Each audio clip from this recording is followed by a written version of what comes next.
Aura had never been comfortable in crowds. She stood at the edge of the great hall, watching wolves from every corner of the territory file in for the mating ceremony. The air hummed with anticipation and the scent of pine incense. She shouldn't have come. Her pack had all but forgotten her after her mother died, and no one expected a low-ranking Omega to attend something this formal. But something had pulled her here tonight, a restless ache she couldn't name. She took a breath and slipped toward the rows of wooden benches arranged in a wide circle. Most were already filled. Families sat together, their shoulders touching, their laughter easy. Aura kept her gaze down and moved toward the back where the light was softer and the faces fewer. A single space remained on the end of a bench near the stone wall. Beside it sat a man she didn't recognize. He was still. Unnaturally so. His hands rested on his knees, and his gaze was fixed somewhere in the middle distance. Dark hair fell just past his collar, and his profile was sharp enough to catch the flicker of candlelight. He wore simple clothes, a linen shirt rolled to the elbows, dark trousers, nothing that marked him as anyone important. Aura hesitated, then sat down as quietly as she could. She folded her hands in her lap and kept her eyes forward. She could feel the warmth of him even though they weren't touching. It spread through the small space between them like a living thing. The ceremony began, with the elder's voice rising over the hall. Words older than memory. Words about the moon and the bond and the wolves who walked beneath both. Aura had heard them before, years ago, when her parents had renewed their vows. The memory made her chest tighten. She shifted slightly on the bench, trying to ease the ache in her ribs. The movement brought her closer to the stranger beside her. Just an inch. Maybe less. But the air between them seemed to thicken. He went still. Not the stillness of before. This was different. His breathing stopped, his shoulders locked. Every line of his body pulled taut like a bowstring. Aura glanced sideways, confused. His jaw was clenched. His hands had curled into fists on his thighs. And his eyes, she could see them now, barely from the corner of her vision. They had changed. The soft brown she'd glimpsed earlier was gone. In its place was a flash of burning gold. Her heart kicked hard against her ribs. She didn't understand. She'd done nothing, said nothing. She'd only sat down. The elder's voice continued, weaving through the hall like smoke. Around them, couples leaned into one another. Some clasped hands. Others closed their eyes and tilted their faces toward the vaulted ceiling, as though they could see the moon through stone. But the man beside her didn't move. He didn't breathe. Aura's pulse began to race. She could feel something now. A pull. A hum beneath her skin that hadn't been there a moment ago. It felt like standing too close to a fire, like the air before a storm. She swallowed and turned her head just slightly, enough to see him better. His profile was rigid, a muscle ticked in his jaw. His eyes were still gold, still fixed straight ahead. But she could see the tension radiating from him in waves. Something was wrong. The thought sent a spike of anxiety through her chest. Had she done something? Offended him somehow? She didn't know the rules here. Didn't know who belonged where or how close was too close. Heat crept up her neck. She should leave. She should stand and slip out before the ceremony ended and spare them both the awkwardness. But the benches were packed now. There was no way to leave without climbing over him or drawing every eye in the hall. So she stayed and tried to make herself smaller. The elder raised his arms and the hall fell silent.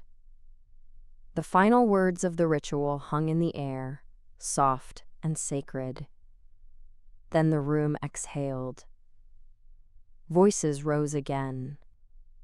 Wolves began to stand and embrace and move toward the tables where food and drink waited. Ara started to rise, ready to disappear into the crowd. But the man beside her moved at the same moment. His hand brushed hers. Just the barest touch. Skin against skin for half a heartbeat. The world tilted. Ara gasped and pulled her hand back. Her whole arm was tingling.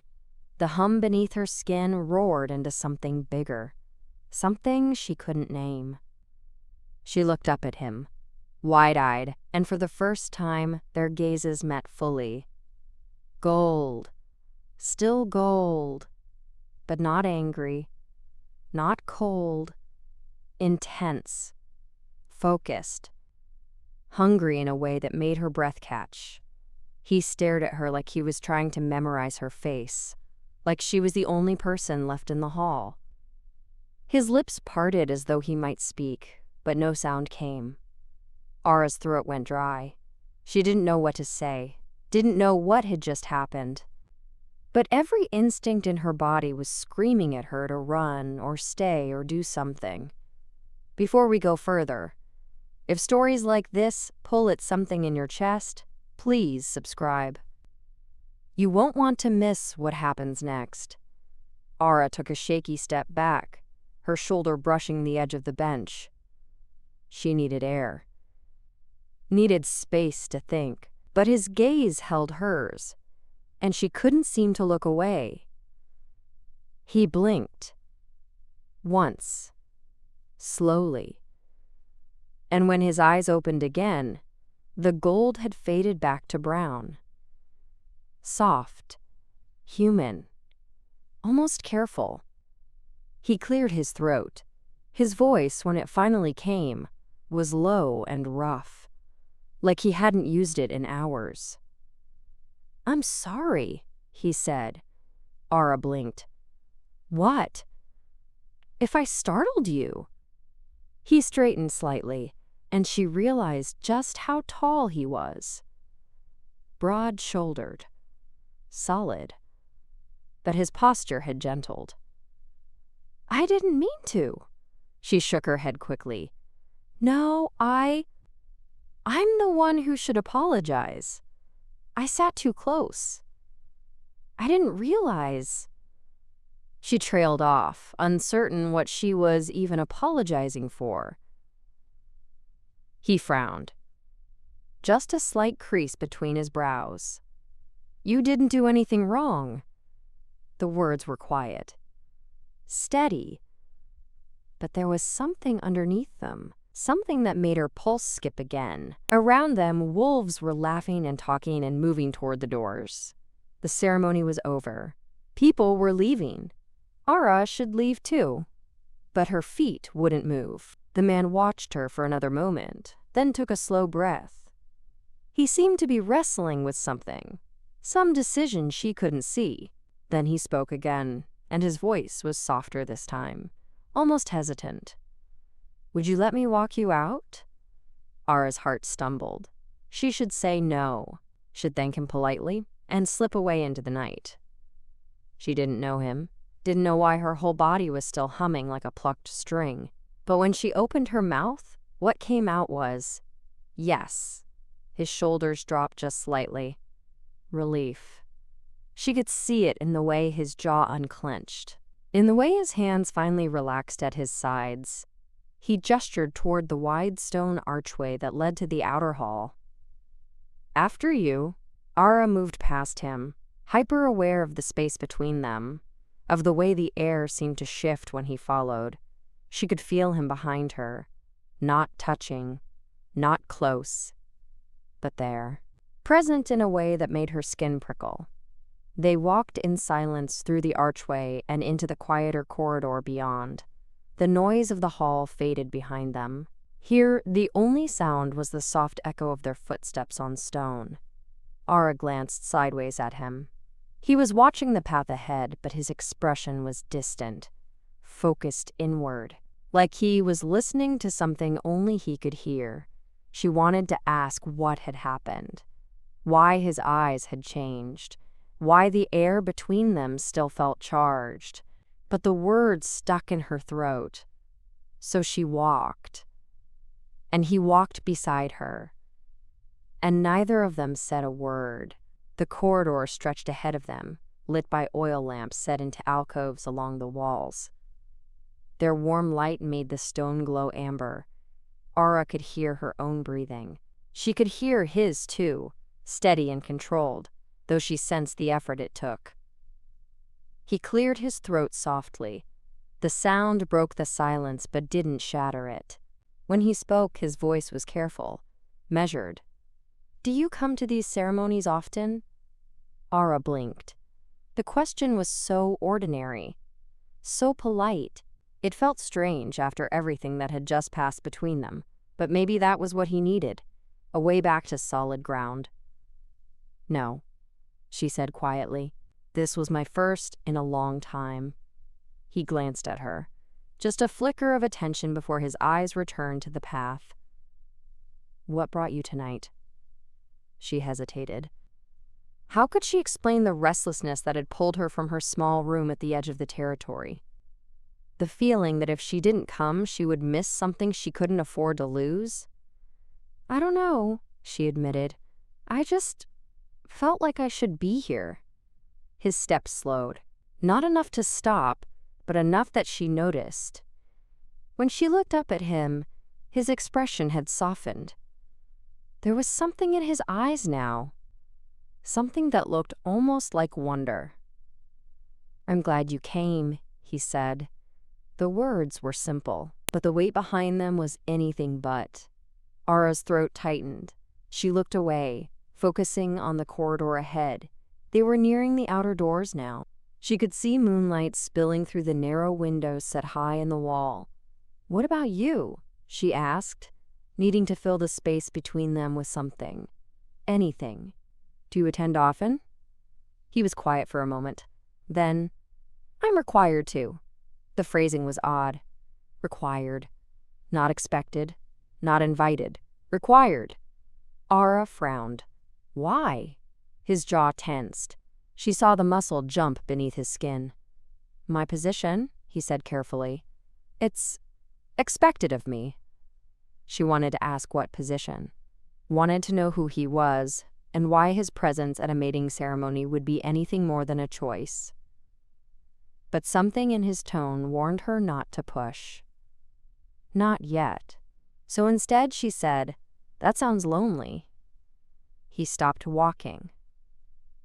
Aura took 2 more steps before she realized he was no longer beside her. She turned, confused, and found him standing in the center of the corridor, staring at her with an expression she couldn't read. "Lonely," he repeated. The word came out soft. Almost a question. She nodded slowly. "Being somewhere because you have to, not because you want to. That sounds hard." For a long moment he didn't move, didn't speak. The lamplight flickered across his face, casting shadows beneath his eyes, along the strong line of his jaw. He looked older suddenly, worn in a way she hadn't noticed before. Then he exhaled. A slow, deliberate release of air. His shoulders dropped just slightly, and something in his posture shifted, softened. "It is," he said quietly. Aura's chest tightened. She didn't know why his admission hurt, why it felt like he'd handed her something fragile and trusted her not to break it. But it did. She took a step toward him.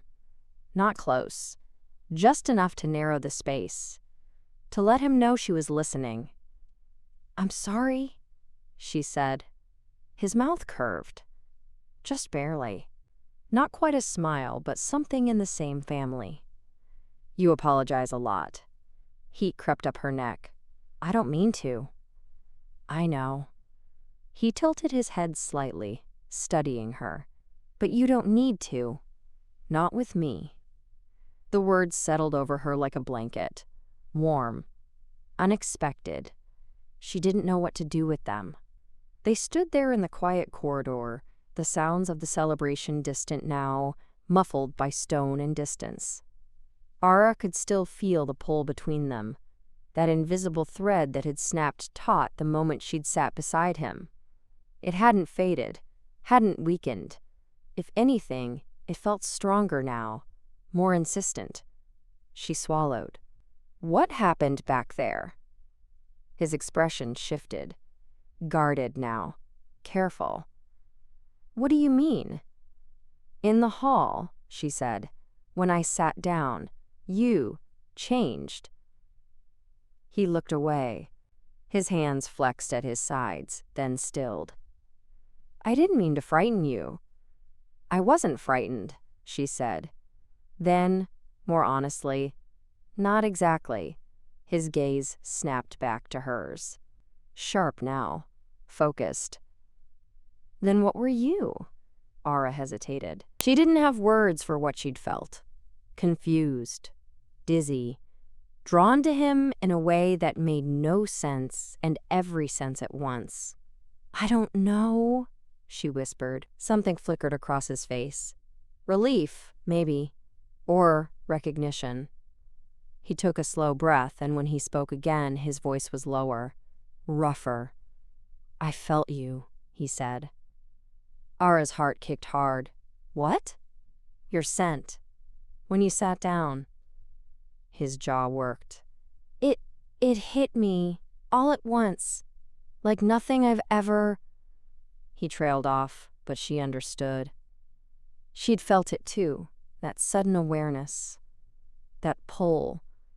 Her pulse was racing now. She could feel it in her throat, in her fingertips. Is that normal? He let out a breath that might have been a laugh if it hadn't sounded so strained. No. The single word hung between them, heavy, undeniable. Ara's mind was spinning. She knew what this was, what it had to be. She'd heard the stories. Every wolf had. The bond.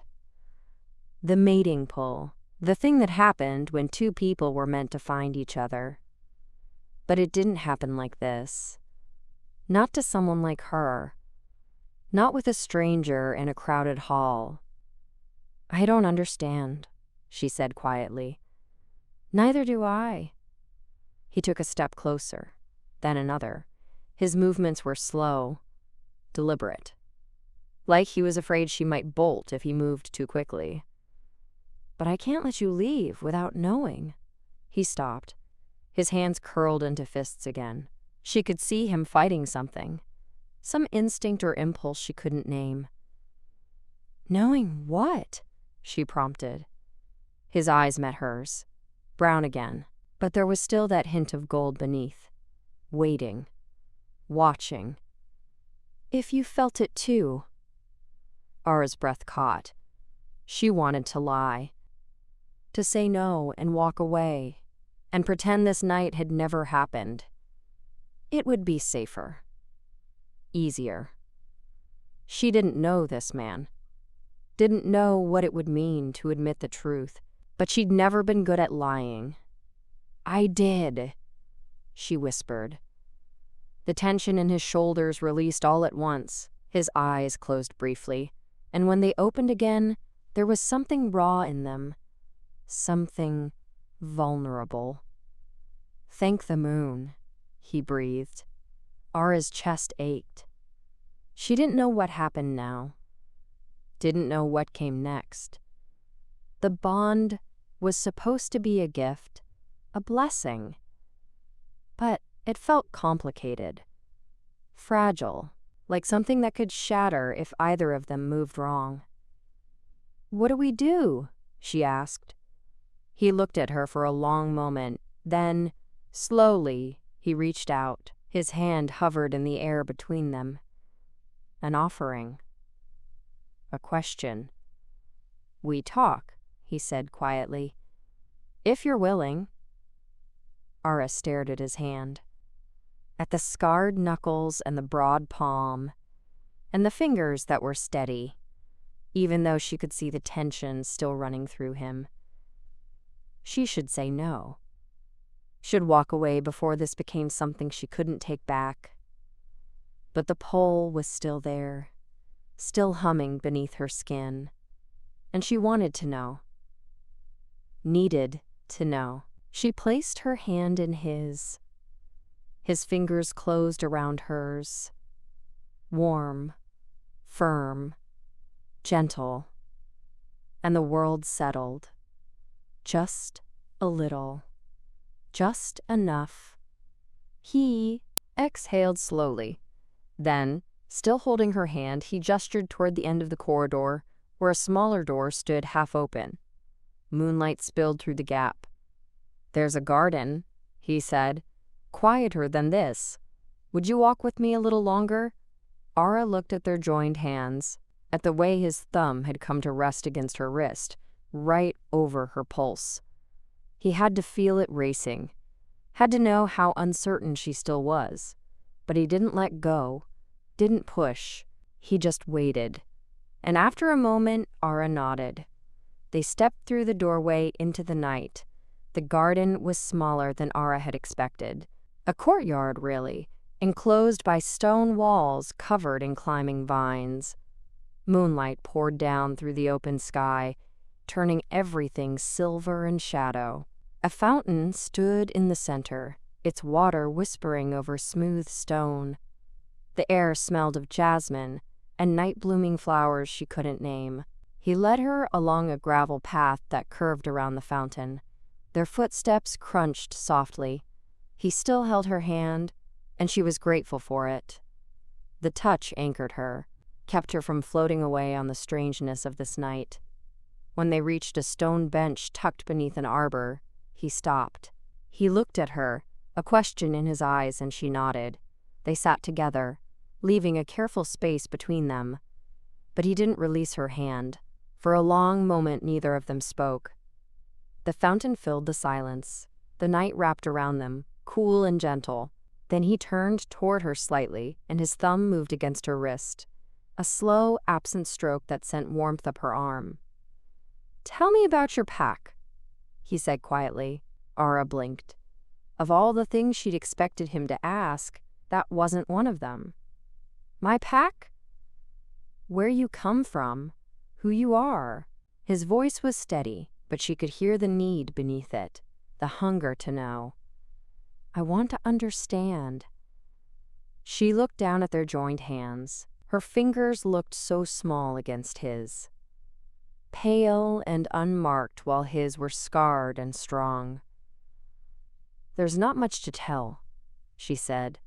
"I'm from the northern border. A small pack. Nothing important." "You're important." The words came fast, certain, like he couldn't help them. Ara's throat tightened. She shook her head. "You don't know that." "I know enough." She didn't understand how he could say that. How he could sit here holding her hand and speak with such conviction when they'd only just met. When she was nobody, nothing. "My mother died 2 years ago," she said quietly. The words came easier in the dark. "After that, the pack didn't really need me anymore. I don't have rank. I don't have family left. I just exist on the edges." His hand tightened around hers.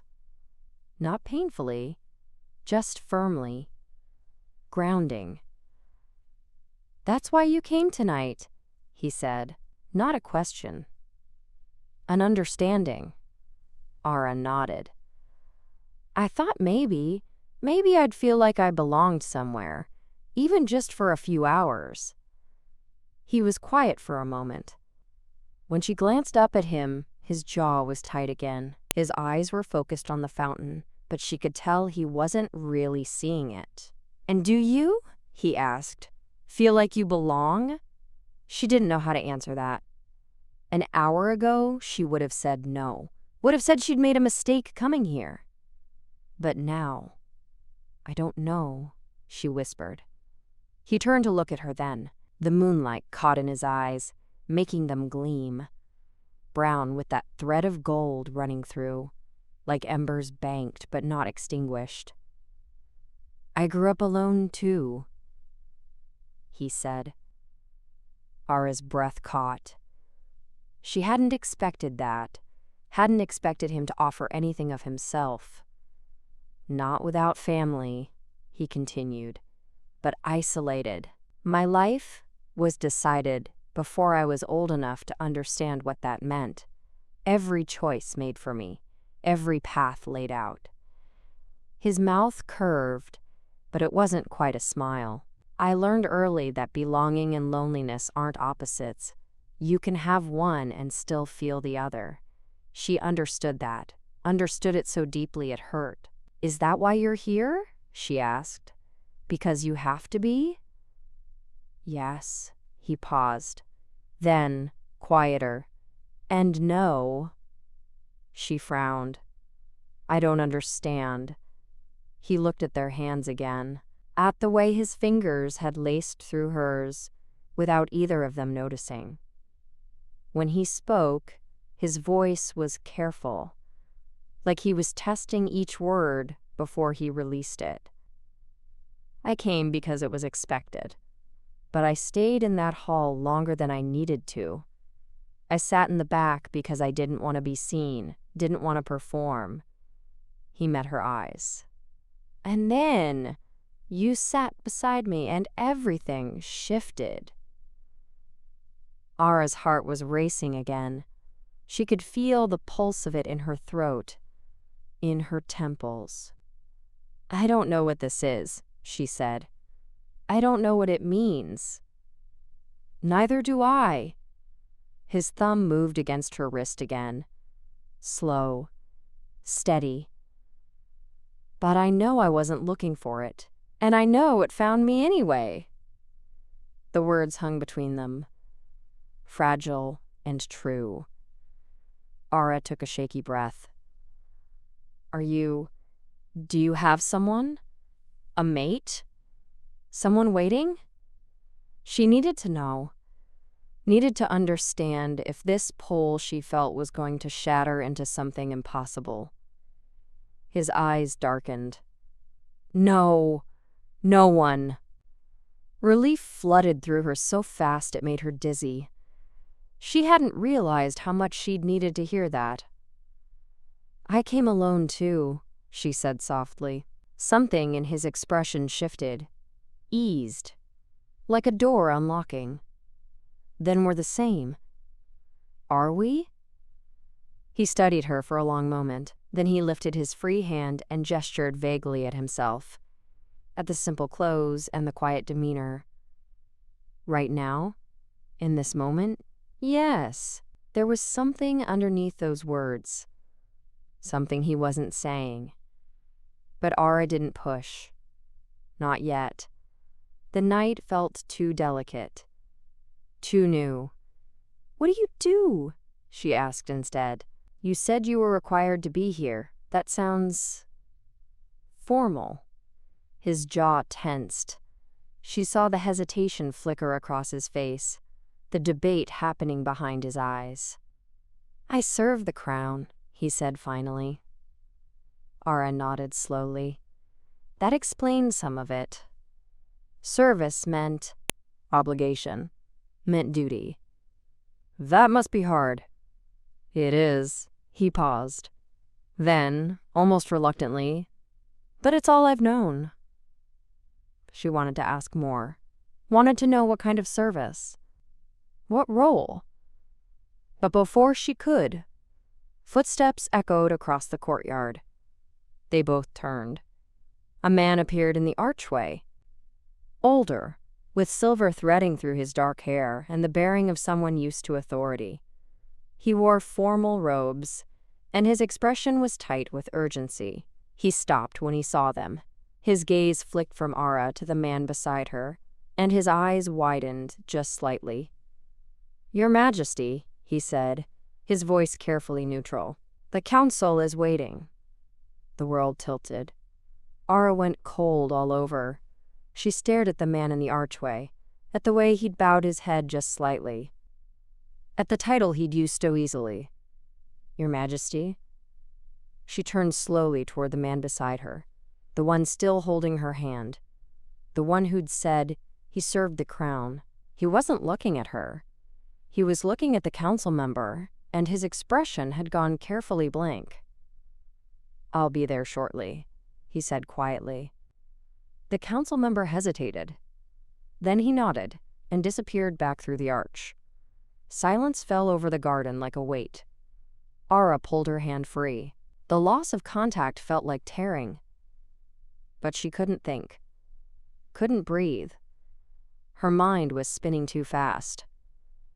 "You're the king," she whispered. He didn't deny it, didn't look away. He just watched her with those steady eyes and waited. "You lied to me?" "No." The word was firm. Immediate. "I never lied. You didn't tell me." "I wanted you to know me first," he said. His voice was low, urgent. Not the crown, not the title, just me. Ara stood. Her legs felt unsteady, but she forced herself upright. She needed distance, needed air, needed to think. "I have to go," she said. He stood too, faster than she expected. "Please, don't." But she was already moving, already backing toward the archway. Her chest was tight and her eyes were burning, and she couldn't do this. Couldn't stand here and let herself feel this when he was... A hand caught her wrist, gentle but unyielding. She stopped. Her breath hitched. "Ara," he said quietly. She froze. She hadn't told him her name. Hadn't said it once. She turned slowly and found him looking at her with an expression that was open and raw and more vulnerable than anything she'd seen tonight. "I asked someone," he admitted. "When you weren't looking. I needed to know." He paused. "Stay, please, just a little longer." Ara's pulse hammered in her ears. The king. He was the king. And he'd asked someone her name. Had sought it out while she'd been sitting there beside him, unaware of everything. She should pull away. Should run. But his hand was warm around her wrist, and his eyes held hers with an intensity that made it impossible to move. "Why does it matter?" she whispered. "I'm nobody. You're..." She couldn't even finish the sentence. The gap between them was too vast to name. "You're not nobody." His voice was quiet but fierce. "Not to me." The words landed in her chest like stones. Heavy, undeniable. "You don't know me," she said. "Then let me." He took a breath. She watched his chest rise and fall, watched him gather himself. "I know what you felt in that hall. I know you came tonight, looking for somewhere to belong. I know your mother died, and your pack forgot you, and you've been living on the edges ever since." His thumb pressed gently against her pulse point. "I know you apologize when you don't need to. I know you're brave enough to sit beside a stranger and kind enough to call loneliness by its name." Ara's throat closed. She couldn't speak. Couldn't think past the way he was looking at her. Like she mattered, like she was more than the sum of her losses. "I felt the bond," he said. "The moment you sat down. I've never felt anything like it, never even imagined." He stopped. His jaw worked. "I didn't plan this, didn't ask for it, but it's there. And I think you feel it, too." She did. She couldn't deny it. Not when her whole body was still humming with awareness. Not when the thought of walking away from him felt like tearing herself in half. "But you're the king," she said again, like saying it enough times would make it make sense. "I know." His hand loosened on her wrist but didn't release. "And you're afraid. That changes everything." It did. It had to. Kings didn't bond with low-ranking omegas from forgotten border packs. Kings bonded with alphas. with women of rank and power and bloodlines that mattered. Doesn't it? She asked. He was quiet for a moment. Then he said, Not the way you think. Ara frowned. What does that mean? He glanced toward the archway where the council member had disappeared. She could see the tension creeping back into his shoulders, the weight of the crown settling over him, even though he wasn't wearing one. It means this is complicated, he said. And it means there are people who won't understand, who will question it. He looked back at her. But it doesn't change what I felt, what I still feel. Her chest tightened. She wanted to believe him, wanted to think that the bond mattered more than bloodlines or rank or all the reasons this couldn't work. But she'd spent her whole life being told she didn't matter, being shown her place. And that place was never beside a king. I don't belong in your world, she said quietly. You belong wherever the bond leads you. His voice was soft, certain. And it led you to me. Ara closed her eyes. She could feel tears pressing behind her lids, hot and insistent. This was too much. Too fast. An hour ago, she'd been sitting alone in a hall full of strangers. Now she was standing in a moonlit garden with a king who claimed the bond had chosen her. I need time, she whispered. His hand tightened just slightly on her wrist. Not holding her in place, just holding. I understand. She opened her eyes and found him watching her with an expression that was patient and pained at once. Like he wanted to pull her close and knew he couldn't, like letting her go would cost him, but he'd do it anyway. Will you at least tell me your name? She asked. Your real name? Something flickered across his face. Relief, maybe, or gratitude. Veyron. Veyron, she repeated. The name felt strange on her tongue. Formal, weighted, but also right. Like it had always been waiting there. He exhaled slowly. His thumb moved against her wrist again, that gentle stroke that made her knees weak. Say it again. Veyron. His eyes closed briefly. When they opened, the gold was back. Just a thread. Just enough. I didn't know my name could sound like that. Ara's breath caught. She didn't know what to say. Didn't know how to navigate this space between them where everything felt enormous and impossible and somehow inevitable. The council is waiting, she said quietly. I know. He didn't move. You should go. I know. Still he stood there. Still his hand cradled her wrist like it was something precious. Ara bit her lip. Veyron. Yes. If you don't let me go, I won't be able to walk away. His jaw clenched. She saw the war happening behind his eyes. Duty pulling one way, the bond pulling another. For a long moment she thought he might ignore both, might pull her closer instead and damn the consequences. But then his hand loosened, slipped away. The night air rushed in where his warmth had been, and Ara shivered. I'm not asking you to decide tonight, he said. His voice was rougher now, strained. But I am asking you not to disappear, not to run so far. I can't find you again. Ara wrapped her arms around herself.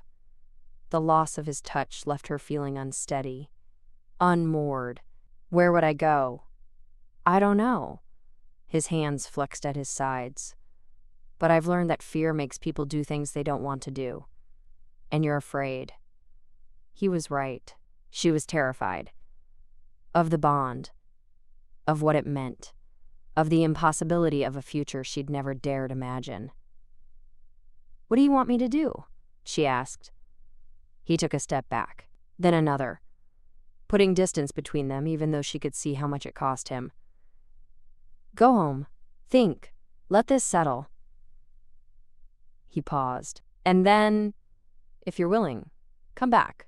Let me speak with you again. Really speak. Without the shock.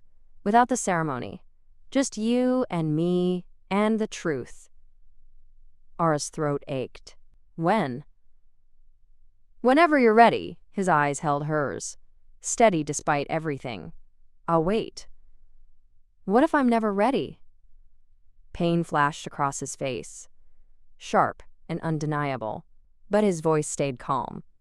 Then I'll live with that. But I hope you'll at least give this a chance. Give us a chance. Us. The word hung in the air between them, fragile and hopeful and so much bigger than two people standing in a garden. Ara took a shaky breath. I don't know if I'm strong enough for this. You sat beside me when you could have chosen any seat in that hall, he said quietly. You stayed even when something in the air changed. You felt the bond and didn't run. You're stronger than you think. She wanted to believe that, wanted to be the person he seemed to see when he looked at her, but the weight of everything she didn't know pressed down on her shoulders. The crown. The court. The life he lived that was so far removed from hers. I should go, she said. He nodded, slowly, like the movement hurt. I'll walk you to the outer gate. You don't have to. Please. The word was soft, almost a plea. Let me do this much. Ara hesitated. Then she nodded. They walked back through the garden in silence. Through the corridor, with its amber lamplight, past the great hall where laughter and music still spilled into the night. Neither of them spoke. Neither of them reached for the other. But the space between them hummed with everything unsaid. When they reached the outer gate, Veyron stopped. The night stretched beyond them, dark and cool and full of distant stars. Ara, he said. She turned. His eyes found hers, brown and gold and achingly sincere. I meant what I said. You're not nobody. Not to the bond. Not to me. Her chest cracked open. She nodded once, not trusting her voice. Then she stepped through the gate and into the night, and she didn't look back. Ara didn't sleep. She lay in her narrow bed in the small room she rented at the edge of the territory and stared at the ceiling beams until dawn broke pale and gray through the single window. Her whole body still hummed, still ached with the memory of his hand around her wrist, the way he'd said her name like it mattered. Veyron, the king. She pressed her palms against her eyes and tried to think, tried to make sense of something that defied every rule she'd ever learned about her place in the world. Low-ranking Omegas didn't bond with kings. The moon didn't choose like that. It couldn't. But it had. She'd felt it. That pull. That certainty. It hadn't asked permission. Hadn't cared about rank or bloodlines or all the reasons it was impossible. It had simply been. Ara sat up slowly and wrapped her arms around her knees. The room was cold. Gray light filtered through threadbare curtains and painted everything the color of old stone. This was her life. This tiny space with its secondhand furniture and the silence that pressed in from all sides. No pack, no family, no future she could see past the next day's work. And now the bond wanted to tell her she belonged beside a king. She almost laughed. It would have been cruel if it wasn't so absurd. But then she remembered the way Veyron had looked at her, the rawness in his eyes, the way he'd asked her to come back, to give them a chance, like he believed it was possible, like he'd already decided she was worth the impossibility. Ara pressed her forehead to her knees and let herself feel the full weight of it. The fear, the longing, the tiny, fragile hope she was afraid to name. 3 days passed before she found the courage to return. She told herself she was going to say no, to tell him the bond had made a mistake, that she couldn't be what he needed, that it was better for both of them if she walked away now, before it became something neither of them could survive losing. But when she stood outside the palace gates in the early evening light, her rehearsed words felt hollow, empty. The guard at the gate frowned when she approached. He was young, broad-shouldered. His gaze swept over her simple dress and worn cloak with barely concealed dismissal. "State your business," he said. Ara's throat went dry. She hadn't thought this far ahead, hadn't considered that walking into a palace required more than just wanting to. I'm here to see someone," she managed. "Who?" She hesitated. Saying his name felt dangerous. Exposed. "Veyron." The guard's expression didn't change. "Veyron who?" Heat crept up her neck. She didn't know. Didn't know if kings had family names, or if the title was enough. Didn't know the protocol or the proper words. "The king," she said quietly. The guard's eyebrows rose. Then he laughed, short and sharp. "Right. And I'm here to see the moon herself.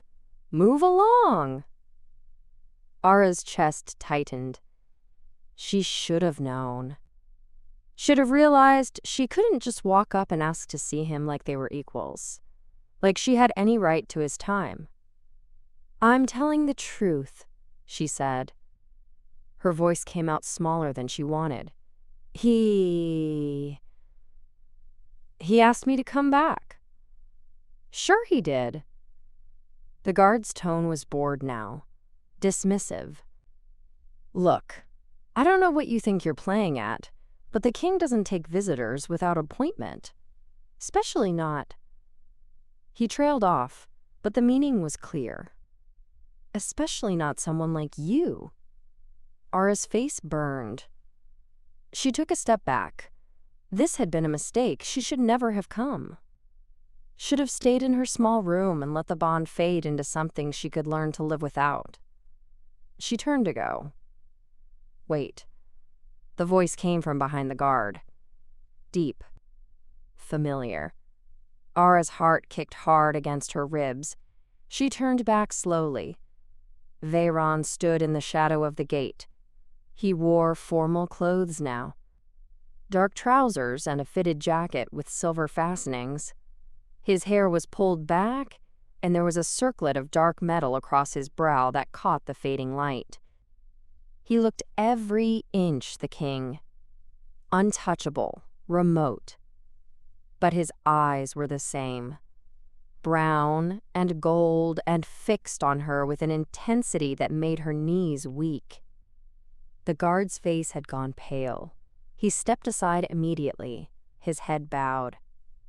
"Your Majesty, I didn't know." "It's fine." Veyron's voice was calm but edged with something sharp. He didn't look at the guard, didn't take his eyes off Ara. "She's expected." The guard stammered something that might have been an apology. Veyron ignored him. He moved forward, past the gate, and stopped a few feet from where Ara stood, frozen on the path. For a moment, neither of them spoke. The evening stretched around them, soft and cool. Ara could hear her own breathing, could feel the pull between them like a living thing. "You came," Veyron said quietly. Ara nodded. Her throat was too tight for words. Something in his expression eased. His shoulders dropped just slightly, and she saw the relief wash over him, raw and undisguised. "I wasn't sure you would," he admitted. "I wasn't sure either." A faint smile touched his mouth. Not quite humor. Something gentler. "I'm glad you did." Ara glanced past him at the guard, who was still standing stiffly at attention, his face carefully blank. She could feel his judgment, his confusion, could imagine what he was thinking. What everyone would think if they knew. Veyron followed her gaze. His jaw tightened. He turned slightly toward the guard, and when he spoke, his voice had changed, shifted into something harder, more formal. Return to your post, and in the future, anyone who arrives asking for me by name is to be allowed entry immediately. Is that understood? The guard's eyes widened. Your Majesty, protocol requires... I don't care what protocol requires. The words were quiet, but carried the weight of absolute authority. Those are my orders. Follow them. The guard hesitated, then bowed his head. Yes, Your Majesty. Veyron turned back to Ara. The hardness fell away like a mask removed, and his expression softened. Come with me. He didn't reach for her hand, didn't touch her at all. But he gestured toward the gate, and after a moment's hesitation, Ara followed. They walked through the courtyard in silence, past fountains and flowering trees and pathways lit by lanterns just beginning to glow in the gathering dusk. Ara was hyper-aware of the space between them, of the way people they passed stopped and stared, of the whispers that followed in their wake. She pulled her cloak tighter around herself and kept her eyes down. Veyron's hand brushed her elbow, light, grounding.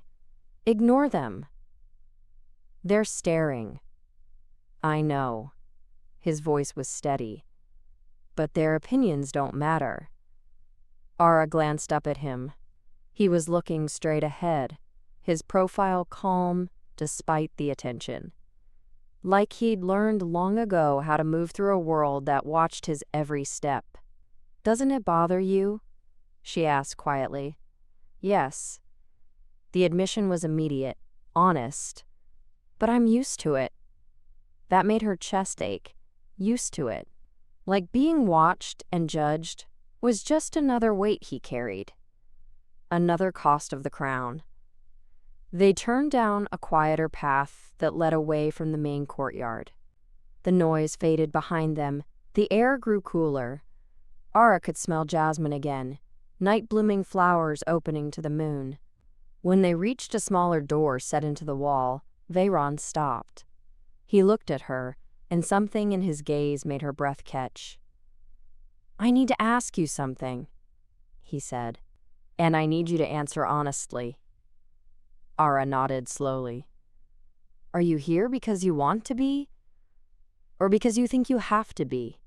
The question landed between them like a stone in still water. Ara opened her mouth, then closed it. She didn't know how to answer.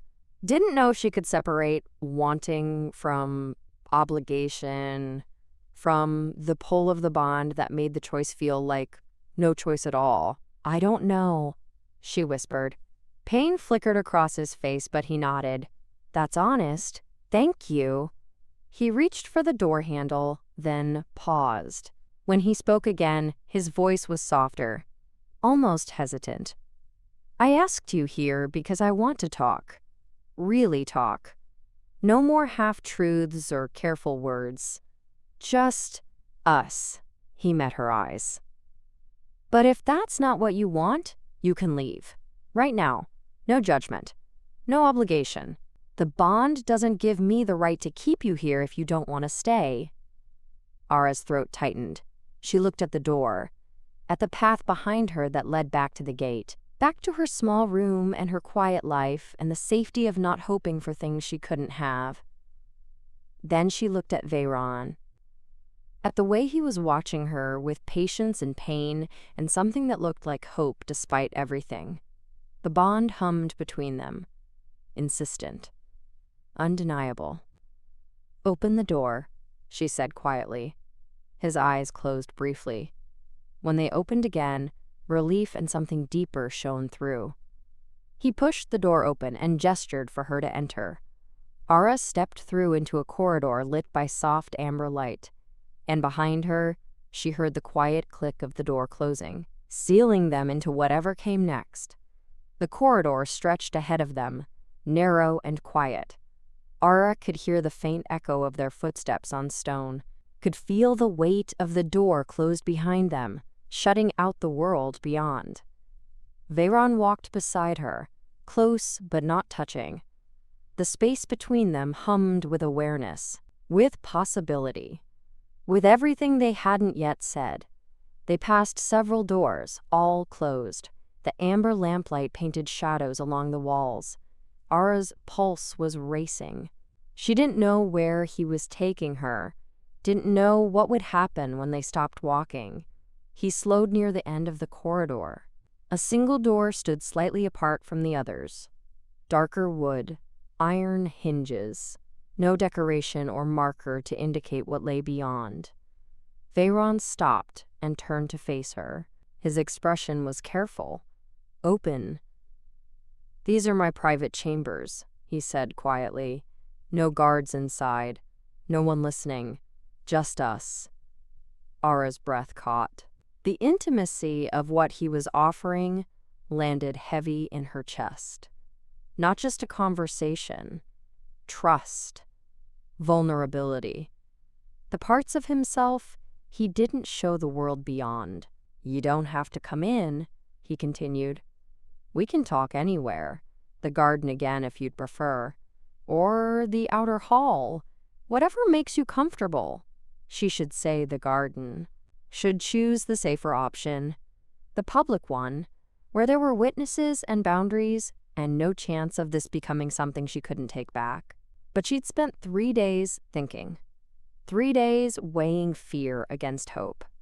And she'd come here tonight knowing what she was choosing, what she was willing to risk. "I'll come in," she said. Something flickered across his face. Relief, maybe, or gratitude. He reached for the door and pushed it open. The room beyond was larger than she'd expected. A sitting area with low sofas arranged near a stone fireplace. Bookshelves lining one wall. A wide desk by the window. Everything simple. Understated. Nothing like the opulence she'd imagined a king's chambers would hold. Ara stepped inside. The air smelled of wood smoke and something faintly cedar. Warm. Lived in. Real. Veyron closed the door behind them. The soft click echoed in the quiet space. For a moment, neither of them moved. Ara stood near the center of the room, her hands clasped in front of her. Veyron remained by the door, watching her with an expression she couldn't quite read. Then he took a slow breath and moved toward the fireplace. He crouched and began arranging logs in the grate. His movements were practiced. "Sure, make yourself comfortable," he said without looking back. "I'll get the fire going." Ara hesitated, then moved toward one of the sofas. She sat carefully on the edge, her back straight. Her cloak pulled around her, and she pulled it close despite the warmth beginning to spread from the fire. Veyron struck flint against steel. Sparks caught. Flames curled up around the kindling and spread. He watched until the fire was steady, then stood and brushed his hands against his trousers. He looked at her, at the way she was perched on the sofa like she might bolt at any moment. His mouth curved just slightly. Not quite a smile, but something gentle. "You look like you're expecting an ambush," he said quietly. Ara flushed. "I don't know what I'm expecting." "Neither do I." He moved toward the other sofa and sat. Not close. A careful distance that left space between them. "But I promise you're safe here. Whatever happens, whatever you decide, you're safe." The words settled over her like a blanket. Warm. Unexpected. She believed him. Veyron leaned forward slightly, resting his forearms on his knees. His hands hung loose between them. The firelight caught in his eyes, turning them amber. "I want to be honest with you," he said, "about everything. No more careful words. No more hiding what I am or what this means." Ara's throat tightened. She nodded slowly. "The bond is real," he continued. "I felt it the moment you sat beside me. And I know you felt it too." He paused. "But the bond doesn't make decisions for us. It doesn't tell us what to do or who to be. It just opens a door. What kind of door? Ara whispered. A chance. His voice was soft, steady. To know each other. To see if what the moon offers is something we want to build together. Ara looked down at her hands. They were trembling just slightly. She curled her fingers into the fabric of her cloak. I don't know how to do this, she admitted. I don't know how to be whatever you need me to be. I don't need you to be anything but yourself. She looked up. His gaze was steady, sincere. I'm nobody, she said. The words came out raw, broken. I don't have rank. I don't have family. I don't belong in your world. You belong wherever the bond leads you. His hands tightened slightly, and it led you to me. But you're the king, her voice cracked. People will question it. They'll say, I know what they'll say. His tone was calm but edged with steel. And I don't care. Ara stared at him. How can you not care? Because I spent my entire life caring what people think, doing what's expected, choosing duty over everything else. He leaned back slightly, his shoulders tense. And it's made me hollow. I go through the motions. I wear the crown. I make the decisions. But I don't feel anything. Haven't felt anything in longer than I can remember. He met her eyes. The vulnerability in his gaze made her chest ache. Until you, he said quietly, until I caught your scent and the world shifted and suddenly I felt everything. Ara's breath hitched. She didn't know what to say, didn't know how to hold the weight of what he was offering.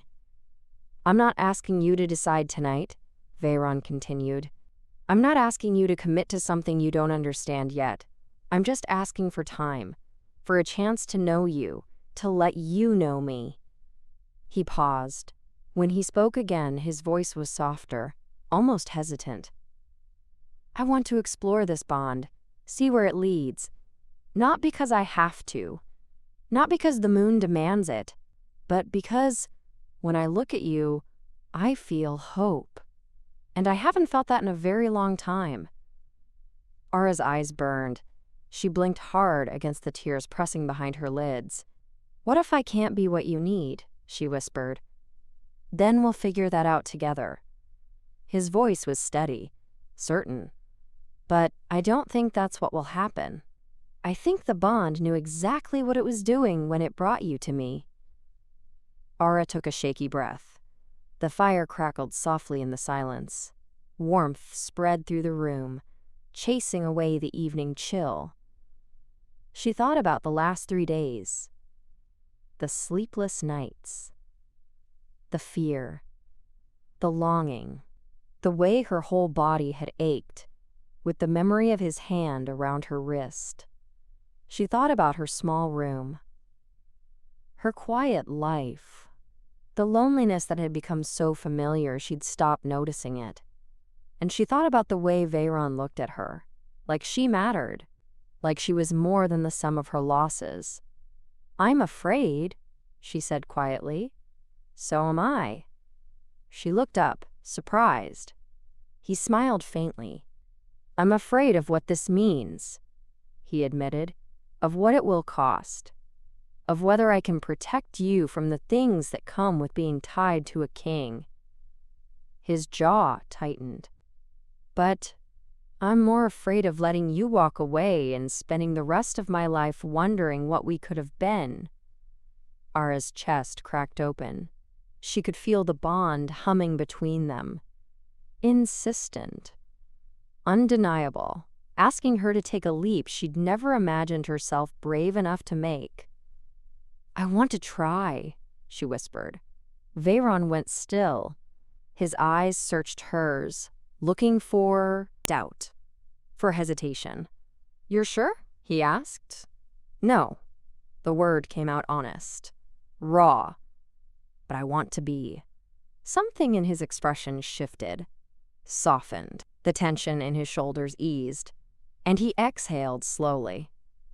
That's enough, he said quietly. That's more than enough. He stood slowly, and moved toward her. Not fast, not presumptuous, just steady, present. When he reached the sofa, he held out his hand. Palm up. An offering, a question. Ara looked at his hand, at the scarred knuckles and the broad palm, and the fingers that were steady despite everything. Then she reached up and placed her hand in his. His fingers closed around hers, warm, firm, gentle, and the bond settled. Just a little, just enough. Veyron exhaled slowly. His thumb moved against her wrist, right over her pulse. She knew he could feel it racing. "Thank you," he said quietly. "For what?" "For coming back. For giving this a chance." He paused. "For trusting me." Ara's throat tightened. She didn't know if trust was the right word yet, but she knew she wanted it to be. "What happens now?" she asked. Veyron's mouth curved, just slightly. "Now we talk. Really talk. I want to know everything about you. Where you're from, what you love, what you dream about." His eyes held hers. "And I want to tell you about me. Not the king, just Veyron." Ara's breath caught. The simplicity of what he was offering felt enormous, impossible. And yet, "Okay," she whispered. He smiled, a real smile this time, warm and open, and so achingly sincere it made her chest hurt. Then he sat beside her, not too close, not touching except for their joined hands.